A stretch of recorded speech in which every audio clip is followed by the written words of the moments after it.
ভাই, সাউথ আফ্রিকায় ভুলেও আইয়েন না, মানে আসতে 10 লাখ টাকা খরচ করে আইয়েন না, এই দেশে একদম মরে যাবেন। মানে টেনশন করতে করতে শেষ, ব্যবসা নাই বাণিজ্য নাই, মানে এরপর ডিউটি সব শেষ। ওই গানে গাছ না মজুদ পরদেশির, আমি বন্দি কারাগারে আছি গো মা বিপদে, বাইরের আলো চোখে পড়ে না মা, আমি বন্দি কারাগারে। একদম অবিকল বন্দি কারাগার ভাই। কোনোময় যাওন জানা, বাইরে যাওন জানা, ঘুরে নাই, কিছু নাই, আস্তে আস্তে অসুখ বিসুখ এই দোকানের মধ্যেই সব কিছু। আল্লাহ আল্লাহ, সাউথ আফ্রিকার মানে খুব মানে কষ্টে আছে বাইরে, এটা বোঝানোর মতো না। পরিবারের কেউ তো বুঝো না, খালি টাকা, মাস শেষ খালি টাকা দেন টাকা দেন। আমরা যে কী কন্ডিশনের মধ্যে আছি, কীভাবে থাকি, আমাদের মানসিক যেই, এটা কেউ বুঝে না।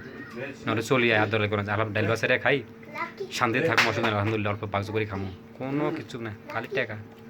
যাক, আল্লাহ করে সবাইকে জানে হেফাজত রাখে।